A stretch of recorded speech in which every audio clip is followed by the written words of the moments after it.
everybody. It's Sonia Choquette. Welcome to It's All Related, where I, along with my beautiful daughters, Sonia and Sabrina, create this space for real-time intuitive guidance. We're going to have honest conversations, soul-level truth, while we explore and help you trust your vibes, navigate change, and live with clarity and heart in a noisy world. Take a breath, settle in, and let's begin. It's All Related. I'm here in London with my daughter, Son. Hi, Sonia. Hi, Mom. How are you? I'm really good. I had such a great day today. I made a decision, and I've shared that with you in the last week we talked, that I'm going to choose 2026 to be a great year and not let the world around me choose it. So today I chose to take Sufi, my little 4-year-old granddaughter, out to fancy lunch. She and I went by ourselves, and we had such a good time.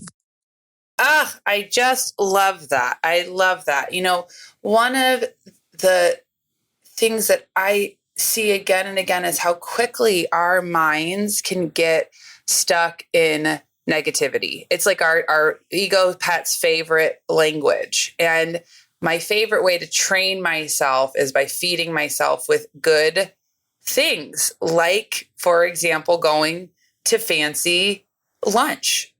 And, fancy lunch with a 4-year-old is really a hamburger, a cheeseburger. And I took her to where they make baby cheeseburgers. I mean, these things were about the size of a silver dollar, and she had 2. Loved it. They were her size. They were she said, just my style. And then she made sure to turn to me and say, I want you to know these are mine. So if you want your own, you can order your own size. And it was really funny. But, I definitely am aware that there is a low-level negative buzz, noise, just bombarding us left, right, and center. And I think ignoring it is step A, but countering it with feed your spirit every day, good, solid, uplifting heart choices, I believe should become part of our new normal and not just something we remember to do once in a while. Absolutely. Absolutely. And, in ignoring the noise, what I find is that it's also just a place where, like, the news or people or conversation, it hooks our attention and becomes a way that we can get addicted to drama. Now, there are very real, important things going on in the world. I'm not trying to minimize that. But I also is an important thing of focusing not only on the good, but for myself, how I really like to do that just in that same way is finding the divine in the mundane by connecting to those experiences, like a tiny cheeseburger and her saying just my size, of paying attention to that. I'm like, not only is that funny and sweet, but just helps me to remember there are so many good, tiny things in the world, always. And frankly, more good than not. I mean, all the emphasis is on all the, adrenaline, cortisol spiking threats and horrors. But there is so much sweetness and goodness. This morning, Sufi woke me up at like 6:45. And I was just amazed at how happy she was. Just started the day happy. It's like, Nana, do you want to go upstairs and play detectives? I was like, okay, just let's do it. And I thought, I remember my teacher, Charlie, once said to me, the best way to help the miserable of the world is to start off by not being one of them. Amen. And, that has been a big piece of my life. And then as far as quieting the noise, as you know, Nana, my mom, your grandmother, was deaf. She lost her hearing. Had no noise. She used to say it was the best thing that happened to her. She did. She used to say, I'm so fortunate that I don't have to listen to this nonsense and I can stay connected to my spirit. And that, I guess I've been feeling a lot of her spirit lately too, but I have been really guided to monitor what is getting my attention and Amen. And take charge of what I choose to give my attention to. I think that should be our overarching 2026 brand new cycle theme. Absolutely. Absolutely. And it's funny is what this reminds me of. It's like what we focus on is our power.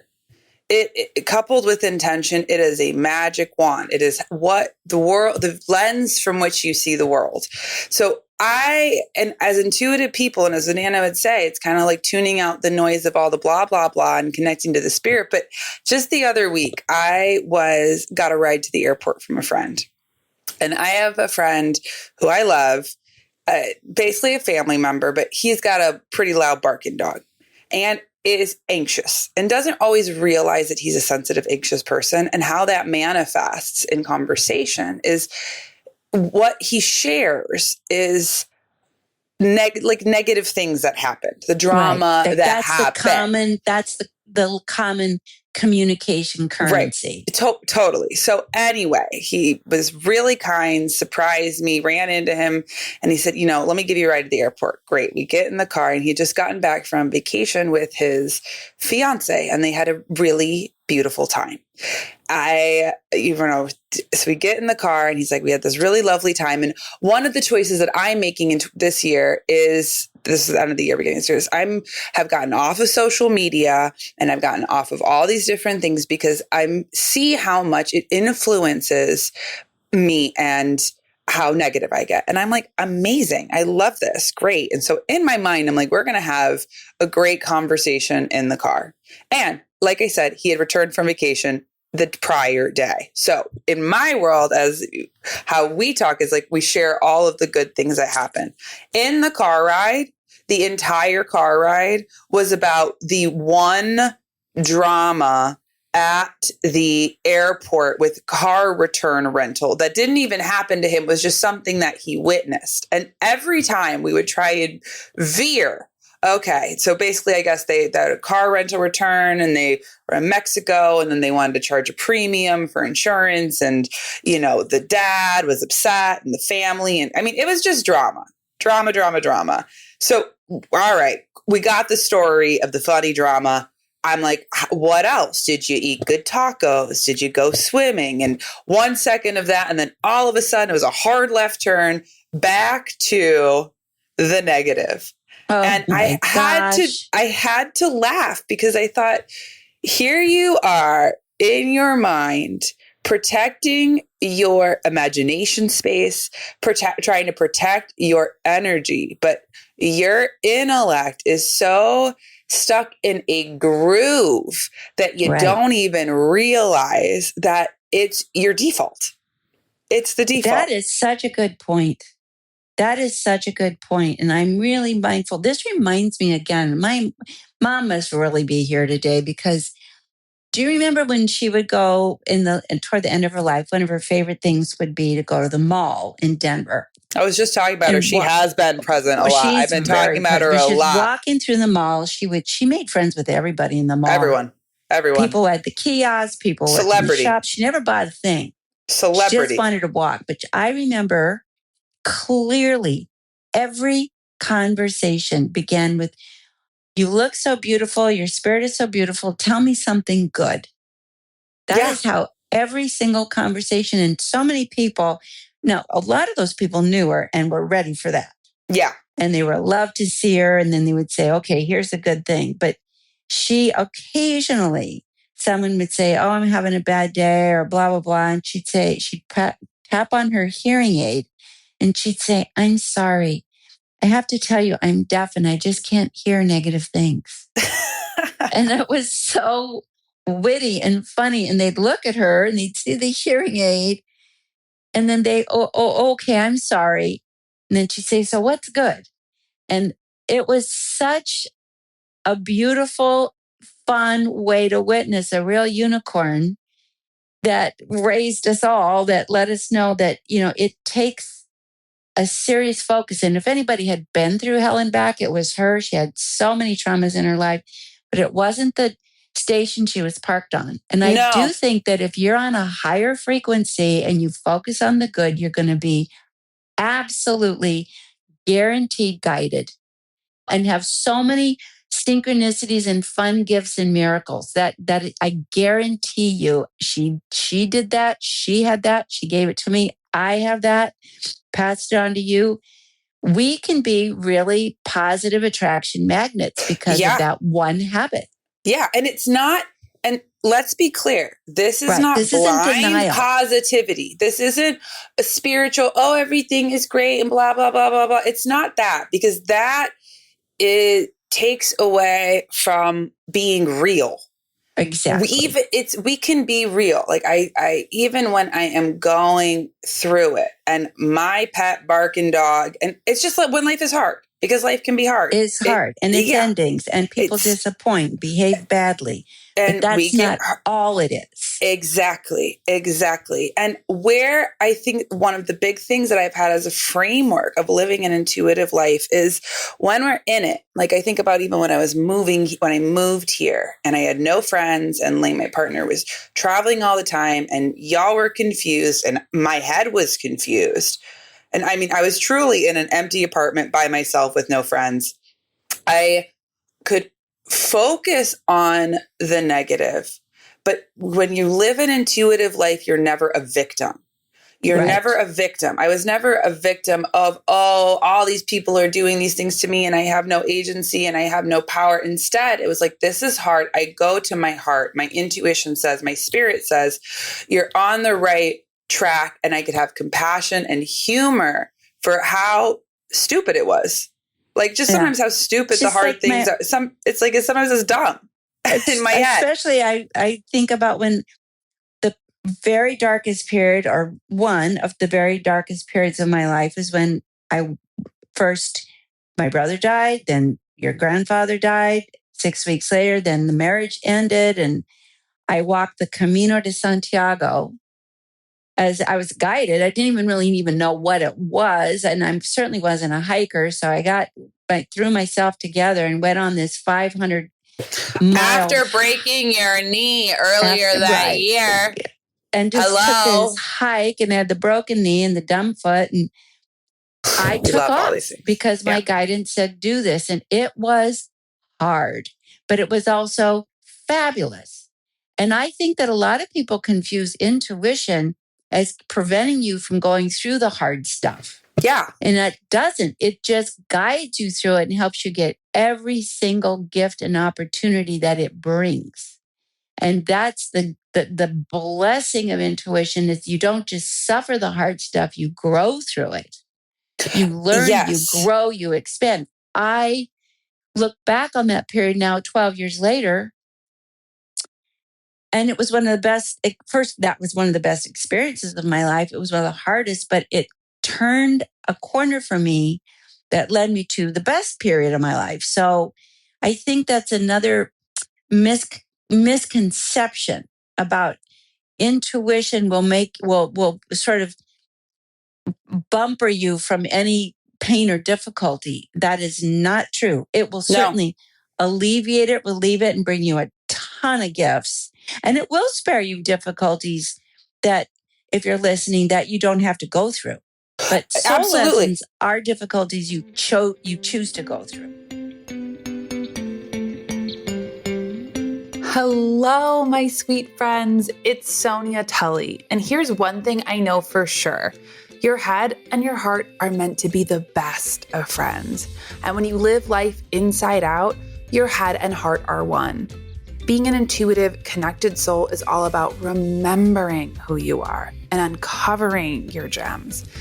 It is my mission to help you trust your intuition so that you can plug back in and reconnect to your authentic self. If you're ready to move into ownership of your intuitive gifts and get out of your own way, my intuitive mentoring programs are healing, fun, and expansive. Get clear on your real goals. Stop people pleasing. Gain confidence in your intuition, quiet your anxiety, and reconnect to your creativity and power. I know life is messy.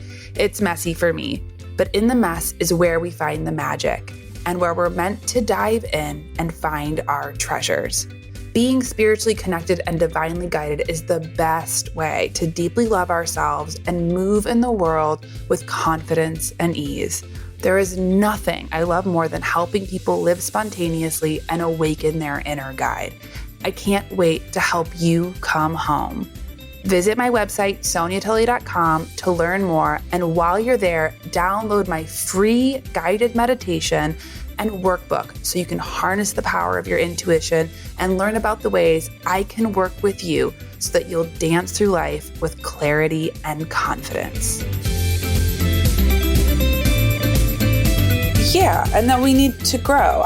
Just thinking about that as well, I think about just the period of my life that was also coincided with that was really hard for me was I was in, at the time, now in retrospect, as a young person, an emotionally abusive relationship, with a divorce, all these things. And I remember I went traveling by myself in Chile. And when I think about intuition too, it's in a lot of ways like radical honesty of energy. Yeah. And that first is a lightning strike within yourself, because I find that our ego, our pets, our habits, our grooves is often will get so stuck in what is familiar that we check out in one way or another. And or often justify staying in something just awful. Right, because it's familiar. There's a saying, we can choose an unfamiliar, we often choose a familiar hell over an unfamiliar heaven. And that is where I feel like our pet gets into the groove. And then we have our soul level experiences that are an awakening. All of a sudden, it's like for me, it was like my relationship, the pain of it, the pain of everything was an alarm clock that woke me up from what wasn't serving me anymore.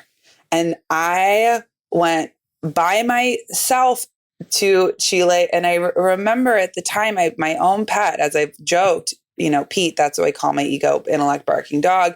His big ego story is, I'm all alone. No one wants to help me. I have to do it all by myself. One is the loneliest number. And I remember I went on, I took a bus from Santiago to a tiny little town. I didn't speak any Spanish, completely by myself. And I had a backpack, my backpacking backpack. I had a physical backpack with my computer, my passport, like I thought, cash that I had put up above on the bus, kind of like an airplane. They have the up above. And then I had a bag that had my stuffed chicken in it and my book. So we're pulling up into the town, and I am so worried about missing my stop that I get to the first stop at the edge of the town, get off the bus, grab my sack, go underneath, get my backpack. And the moment the bus starts to pull away around the corner, I realize that I have left my backpack with all of my important things, my computer, my passport, my money, my everything. And I just start taking off after this bus. I am running, and I'm like, it's gone. And I think, oh God, my phone is dying. I remember calling you. And when I went to go sit down, I went to go sit down at a cafe, and I thought, okay, it's gone. This is a big, big deal. I might as well just go have a Coke. And instead, you're the voice of intuition. The Sonias, pray for help. Ask your angels. So I thought, all right, fine. I'll ask my angels. And I thought, all right, fine. I might as well get to my hostel before my phone dies. So I flagged down a taxi. And in Chile, they had something called taxi colectivos, which is basically an Uber pool. It's a pooling thing. So I flagged down this taxi. And where I was far enough south where no one spoke English. Get in the car, put my backpack, and there's a gentleman in the front seat. I get in the back. I show my phone, to the driver. And I just underneath my breath said, please help. And I'm thinking no one can hear me. No one can understand me. And out the front, gentleman turns around and he says, you need help. What are you doing here? And I said, what? You speak English? I'm like, I'm Sonia. I'm Sonia. I just left my backpack on this bus with all of my important things on it. My passport, my computer. I am just beyond. I'm never going to get it back. And he said, well, I'm a pastor and I believe in miracles, and we're going to get you back your backpack. I am here to help. And I went, but I knew my angels. He talks to the cab driver. Cab driver goes, they go to the bus station. We go to the agent. They talk to the agent. The agent calls the bus driver. The bus driver pulls over the bus. This is a miracle beyond miracles, especially if you're a traveler. Like this is a miracle. This is a miracle. So we're en route to go get my backpack. I put it on. I climb up onto the bus. I put it on, and in the middle of the aisle, in Chile, on this bus is a copper penny, American copper penny, and that is a sign from our Nana Papa, because it says, "In God we trust." And I knew without a shadow of a doubt, as my angels, my guides, that said, "This story, you are all alone," and not true.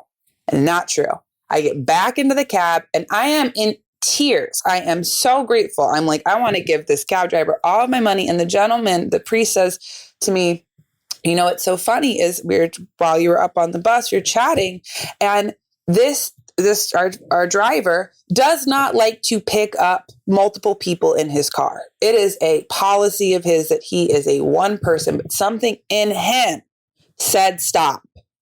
Pick her up. Oh my God. And I just, you were protected and helped. That's such a miracle story. And it was a reminder of just in that same place of where at the beginning of where I was in this relationship, I'm all by myself. No one wants to help me. That had the flash of illumination that had to get me out of the negative, that put me into this place that was the reminder again, like, not only do I have help, that story isn't true. And I need to grow out of being in that victim story for myself, because not only is it not true, but I have a ton of help, and I need to stop abandoning myself through this old ego story. Yeah. That just reminds me of my mom telling me every single day going out the door to school, expect good things. Yeah. And I expect to hear about them when you come home. And that is like, if anything, that is a miracle making attitude. Definitely. Just instead of expecting the worst and reiterating and focusing on the worst, which we all can slip on that, expect good things. And I just do. I just basically, at the core of my being, know good things will come to those who expect them, including have to me. Absolutely. Well, it reminds me. So I really think that should be one of the tool of the week and the tool of the year to live an intuitive life is to expect good things. And it's energetically a broadcast to bring good things to you, like that wonderful cab driver and then the priest hearing your voice and how they just went out of their way. You had your backpack back within less than an hour. Less than an hour. And I remember I called you crying. So grateful. But I think I called you before and you just said, pray. And you just said, I'm praying. I'm going to say, I'm going to hang up and pray. Yeah. And I just didn't consider a negative outcome. I didn't know what outcome, but it wasn't going to be an awful one. Well, I also know this. Here's a fun thing too about being intuitive. And this is even with our own families that we do all the time is you'll feel if it's gone. If we really feel like it's gone, we'll say. I said it's not gone. Yeah. Yeah. And honestly, it's so funny because I think about just as a tiny way that we do this all the time is like, oh, no, like that's gone. No, that's not gone. We feel the vibration. But you have to quiet the noise. You have to really get clear. You have to connect to the higher frequencies, but you are naturally hardwired to do this. Absolutely. And expect good things. That's the formula. And you know what this reminds me of? I remember listening to a podcast, and I love a podcast, and I love how science catches up to like what we're talking about. And I remember there was a study done on lucky people versus unlucky people. And I think of this as like intuitive people, like 5 sensory versus 6 sensory really is what we're talking about. So they did a long-term study, and people who describe themselves as lucky actually were people who noticed more opportunities. It wasn't random.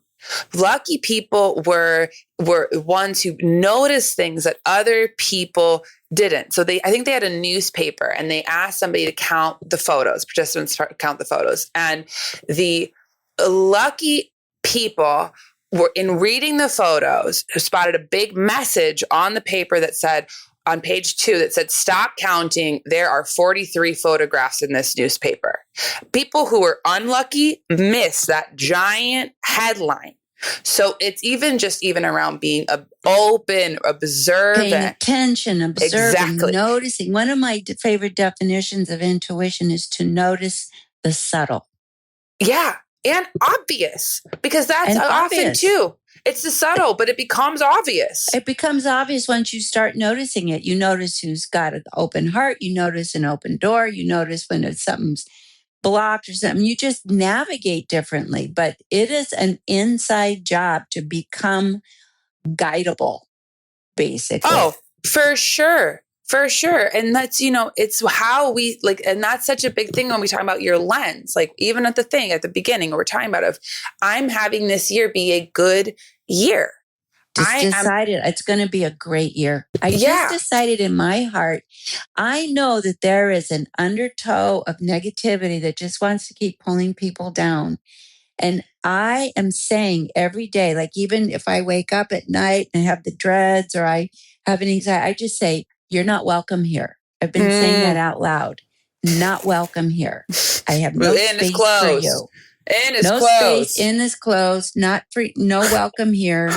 You're not Mary that's in a manger in Bethlehem. Not going to go for it. I'm sorry. I'm not sentimental. I'm not hosting this. It's really been helpful. Last night when I wake up at night, and many light workers and sensitive people between 2 and 4 in the a.m. Good luck to sleep. We're all awake. But I decided if I wake up with my heart racing, and I have been to the doctors and they are like, "You're fine." It's just, I don't know if it's adrenaline. I think I'm picking up on the world vibe. I just woke up and I said, "Not today, not tonight, not now." I went right back to sleep till Sufi woke me up. Yeah. But I went right back. I was like, "No, I'm done with this." Yeah. And I think that let's just make 2026 the year where we choose instead of we hope. Yeah. And I know this for myself. I mean, I'm a Pisces. I'm a deep feeler. I'm all of it. And being sad can be romantic. We can fall in love with misery. I know there is something to be said about, feeling our feelings and having the depth. That's okay. But even I remember it's just saying and having that choice of, "You're not welcome here." It's we don't have to luxuriate. I remember one time when I first moved here, I was really just feeling all the things. And I had Lane, he was like, "What's up?" And I just turned all the lights off and put on really sad music from high school and just stared at the ceiling and just was having a moment of just being in love with being miserable. With pain. I was just in love with it. I was like, this is romantic and arts. It just was so funny. And then I thought, I'm over it. I'm over it. I remember I gotta go for a walk. My brother Neil woke up in the morning, he woke up and he had been in a very long, dark period. And he said, "I woke up in the morning, I was just sick of myself." Yeah. I just decided I didn't want to be in it anymore. Just sick of who I am, sick of my focus, and just change the channel. It's true. I do feel I'm a person who doesn't like to wallow in drama, but I have been guilty, and I'm not going to do it anymore, of over responsibility. Because I've been guilty of, I'm okay. I want everybody to be okay. Right. Mind your business. And I've decided, you know what? That kind of is a fun sponge for me.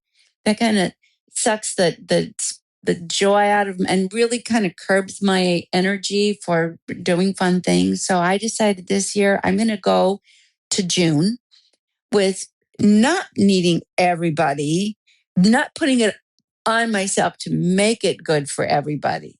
And and that's being the middle child of a big Catholic family where we were trained. I mean, I don't even think I said that I never referred to myself as I until I was 30. You guys I were was a big like we, amoeba. It was a all of you.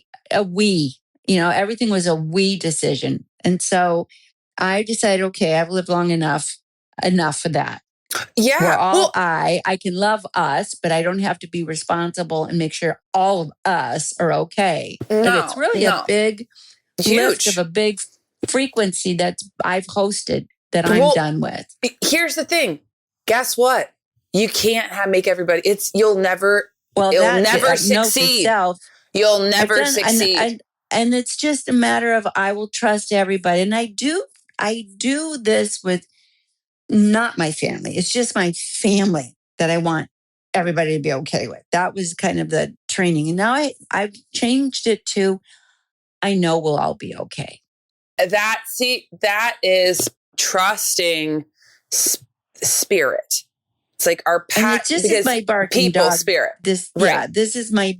I'm not always like this, but my Fifi self. When I'm tired or anxious or tired, overdone, then it's like we got to all be okay before I rest. I got to make sure it's like I got to patrol the borders lock it down for everybody. And I just sort of like you were over it when you were in that pot of sorrow. I got over it. Something between. I saw the fireworks in Paris on New Year's Eve, and they were so brilliant. I was so close to them. I thought the way it begins is the way it ends. And I'm going to let this year begin with a burst of joyful light. Also, that was such a Nana photo. That was such a Nana photo. So my mom, if you go on her Instagram, she has a fantastic photo of her on New Year, like at New Year's in Paris, fireworks lighting you, just your whole face. I was in pure joy. And I thought, I'm not going to give this up.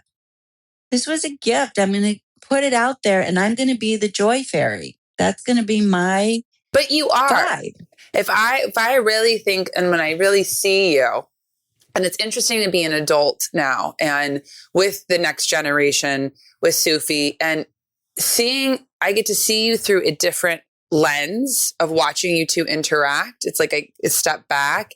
And what I just see is, and what I know, but what I see through that is not only is your inner child alive, but you are a joyful, positive, funny, wonderful person. That's just your spirit. I mean, real quick, one of my favorites, when I was coming to visit, I was at Sabrina's. It's breakfast time, and mom and Sufi, mom has went and got a what was it, a raisin little cinnamon roll, cinnamon bun. This is cinnamon bun, a little cinnamon bun. And so she's sharing the cinnamon bun. Sufi's eating it, and she's like, "I love it. It's not too sweet." And then my mom said, "I made a mistake earlier today." And Sufi said, yes, you did. To tell her what I did. And she said, well, when I was eating the cinnamon bun, Nana gave me too hard of a hug and upset my digestion. Which is just hilarious, one. And my mom, you said to Sufi, you said, well, sometimes we have to learn things the hard way, and sometimes we learn things the easy way. And I learned that the hard way. And so it turns to Sufi and says, do you like learning things the hard way or the easy way? And she takes a moment and pauses and thinks about it. And she goes, half and half. And he said, do you know what that means? And you said, well, the hard way is when somebody tells you something and you don't listen and you make drama. And the easy way is when somebody tells you something important and you do listen and there's no drama. And Sufi just looked at you and was like, yes. Got it. And I thought, look at these two little spirits, just a couple of pals enjoying a cinnamon raisin bun, talking about life. And I watched that video 10 times. It delights me because it's not mom. It's not Nana teacher. It's spirit to spirit. Here we are enjoying a morning treat. Yeah, it was funny. She is definitely the kid she's the spirit that I believe I feel like it is spirit to spirit. Oh, for sure. And Every it's like moment. It is. And the same conversation for ourselves of like the perspective of what we're talking about. Do we want to do it the hard way? Or do we want to do it the easy way? And because you got to do it either way. Yeah. And you got to do it. And either way, you got to do it. Like we got to go through the experience of being human beings. We got to go through the mill, you know, sometimes we got to. The no drama. So on that note, everybody can make a choice. And so what are we going to say our tool of the week is? It's going to be expect good things. I'd say expect good things and just pay attention to your own intuitive. You know what our tool of the week is? Are you going to do it make the choice? Way? Am I doing it the hard way or am I doing it the easy way? And half and half is an acceptable answer. Half and half is an acceptable answer. And, you know, I really love that as our tool. That is a great tool of the week from a 4-year-old. And speaking of our tool of the week and tools, Mom, tell them about your new intuitive program, your masterclass. You have all these really exciting big things coming up. Well, this is coming up super fast, but I have my first ever professional vocational training. It's the Gifted Intuition Certification starting in February, first week in February. But if you're want to learn, even if you don't want to follow this, I have a 3-day masterclass on how to live at a gifted intuitive level. And it's going to be January 20th, 21st, 22nd.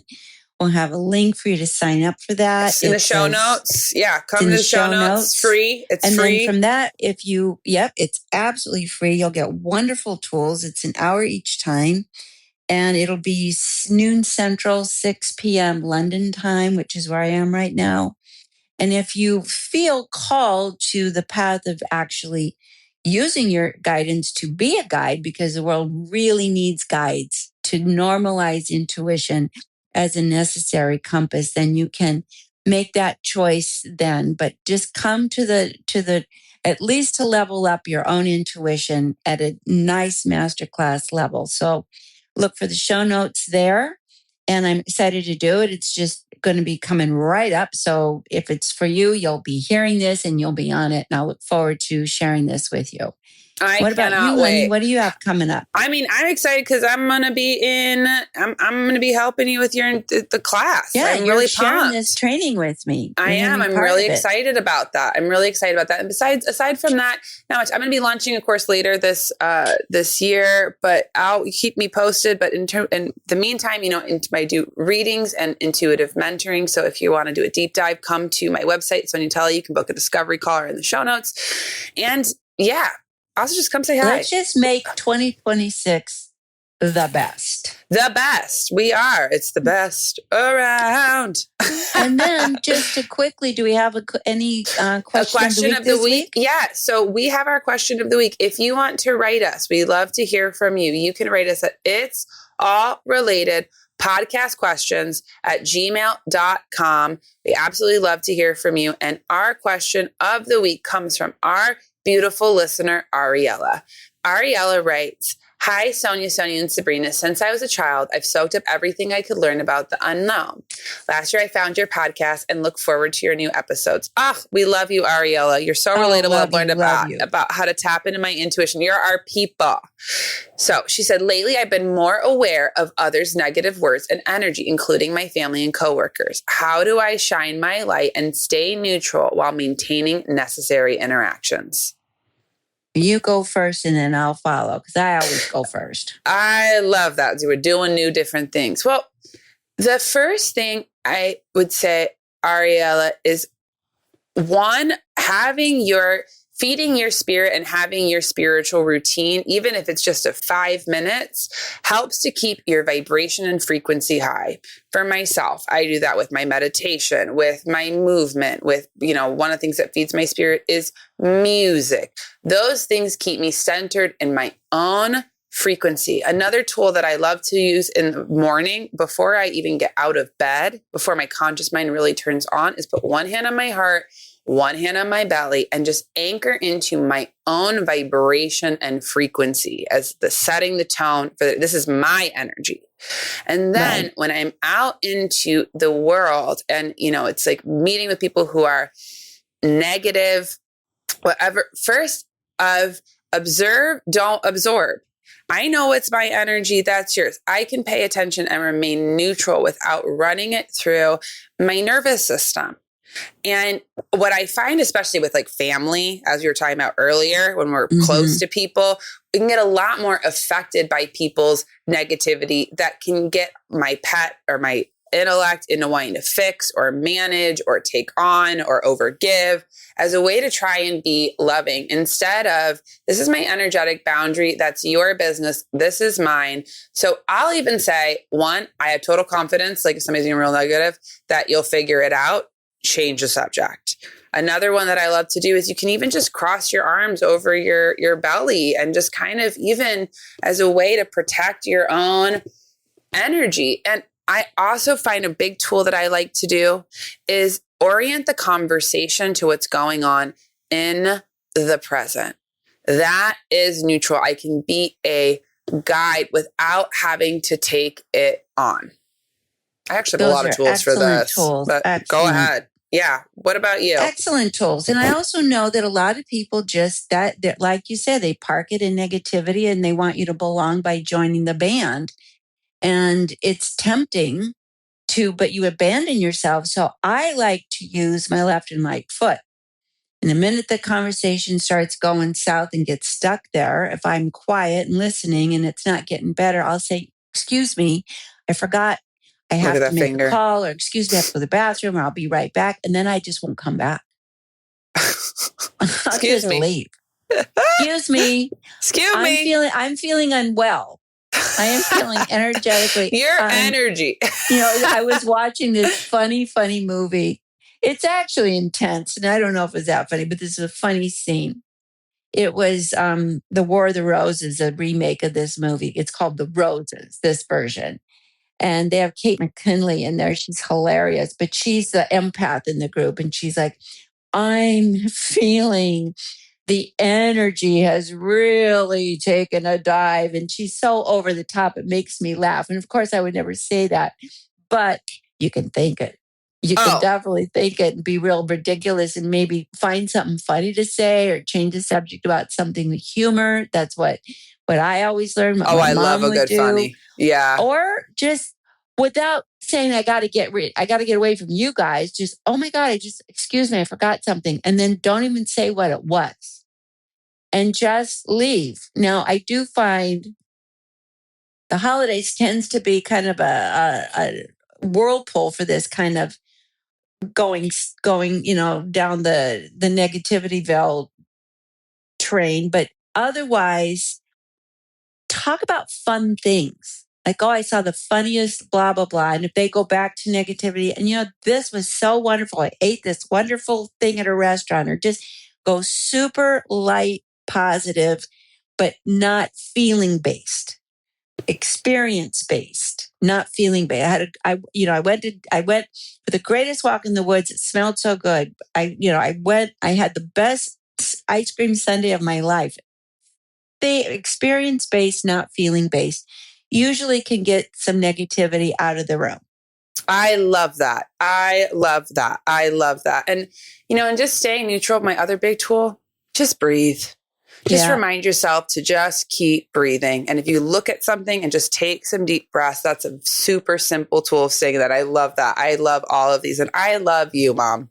I love you too. And I love you, Ariella. We love you, Ariella, and all of our listeners. And last, if you like this podcast, don't forget to rate and subscribe. It helps us so much. Leave us a comment. We absolutely love to hear from you. And we are sending you all our love, and we'll see you next week. Yes. All our love. It'll be a great year. Bye. Bye-bye.